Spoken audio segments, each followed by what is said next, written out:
सुबह की पहली रोशनी निकल ही रही होती है कि अचानक वादी हिज्र एक दर्दनाक गूंज से लरज उठती है। न हवा चलती, न कोई बोलता।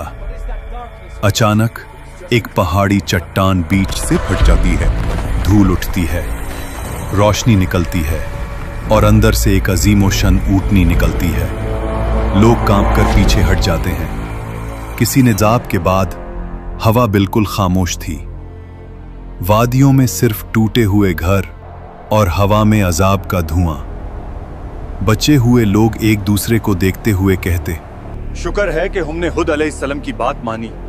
अगर अल्लाह हमें पनाह न देता हम भी तबाह हो जाते। ये मोमिन लोग वादी आद छोड़कर दूसरी जमीन की तरफ रवाना हुए। सफर लंबा, मुश्किल और दर्दनाक था, मगर उनकी नस्ल को नई जमीन की तलाश थी, पानी, खुशहाली और अमन के लिए। काफिले नज़्द और हिजाज के पहाड़ी रास्तों से गुजरते गए। फिर एक करीब आबाद इलाका मिला, अल-उला, जहां पानी के चश्मे थे, बाग थे और बेहतरीन जरखेजी। यहां उनकी नस्ल बढ़नी शुरू हुई। यहीं से वो कौम आगे बढ़ती गई और फिर उनकी औलादें पहुंच गईं वादी उल हिज्र, जिसे आज मदाइन सालेह कहते हैं। यही कौम समूद का आगाज था। समूद की नस्ल एक अजीम नस्ल बनी। अल्लाह ने इन्हें बदन की ताकत, जहानत, फननी हुनर, चट्टानों को तराशने का कमाल और रहने के लिए कुदरती इलाका सब कुछ दिया था। ये लोग पहाड़ियों के अंदर पूरी शहर तराश लेते। ऐसी इमारतें की दीवारें को मशालों से जगमगाहट। वादियों में बागात थे, खजूरों की मीठी खुशबू, सरसब्ज जमीन। लेकिन फिर नेमतों का शुक्र भूलकर गरूर आ गया। हमने अपनी ताकत और जहानत से ये सब बनाया है। जब ताकत ने गुमराह कर दिया तो उनका दिल सख्त हो गया।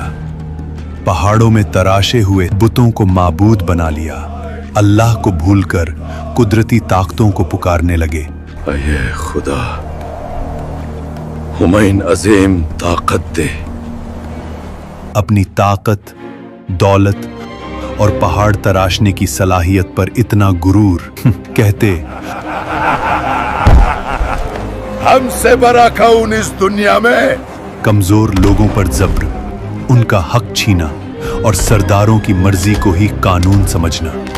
ये सब कुछ यूं था जैसे कोई इंसान अल्लाह के कानून को छोड़कर अपनी मर्जी का कानून बना ले और फिर खुद को उस पर हमेशा के लिए इस्तिस्ना करार दे दे। ये सब कुछ देखा देखा सा लग रहा है। कौम समूद में फसाद, बेहुदगी और गुनाह आम था। उनका जुमला मशहूर था, हम पहाड़ तरश कर घर बना लेते हैं, हमारे सामने कौन टिक पाएगा। वो नेमतों को अपनी ताकत समझने लगे। ये भूल गए कि अल्लाह ही देता है, अल्लाह ही छीन लेता है। इसी वादी में एक मुअज़्ज़िज़ खानदान उबैद बिन मस के घर एक नूरानी बच्चा पैदा हुआ, सालेह अलैहिस्सलाम। बचपन से ही नरमी, हिकमत, नूर, सोच की गहराई, हक की तरफ दिल का मैल, सब कुछ उनमें नुमाया था। कौम के बुजुर्ग अक्सर कहते, ये लड़का आम नहीं, इसकी बातों में काफी गहराई है। जब वो जवान हुए उनका रवैया बिल्कुल मुख्तलिफ था। दुनिया की चमक उन्हें न खींचती। वो अकेला वक्त गुजारकर अल्लाह को याद करते। फिर एक रात अल्लाह ने उन्हें नबूवत अता फरमाई। सालेह अलैहिस्सलाम अपनी बस्ती में गए और लोगों से कहा, सिर्फ अल्लाह की इबादत करो, तुम्हारा कोई माबूद उसके सिवा नहीं। कौम के सरबराह हंस दिए। वो कहते, कल तक तू हमारा अक्लमंद दोस्त था, आज हमें हमारे माबूदों से रोक रहा है। हम तो तुझे नेक समझते थे, मगर अब तू हमें उन चीजों से रोक रहा है जो हमारे बाप दादा से चलती आ रही हैं। सालेह अलैहिस्सलाम ने प्यार से समझाया, ये वादी, ये इमारती, ये कुदरत अल्लाह की नेमत है। शुक्र करो, शिरक मत करो। मगर कौम का जवाब था, बेसबूत बातें न करो। अगर तुम सच्चे नबी हो तो निशानी दिखाओ। सरबराहों ने कहा, इस पहाड़ी चट्टान के अंदर से एक जिंदा ओतनी निकल कर दिखाओ, तब हम मानेंगे। सालेह अलैहिस्सलाम उन लोगों के साथ उस पहाड़ी के पास गए और अल्लाह से दुआ की, या रब, तू गवाह है, अपनी निशानी जाहिर फरमा। फिर एक लम्हा वाड़ी का रंग बदल गया, पहाड़ बीच से फट गया।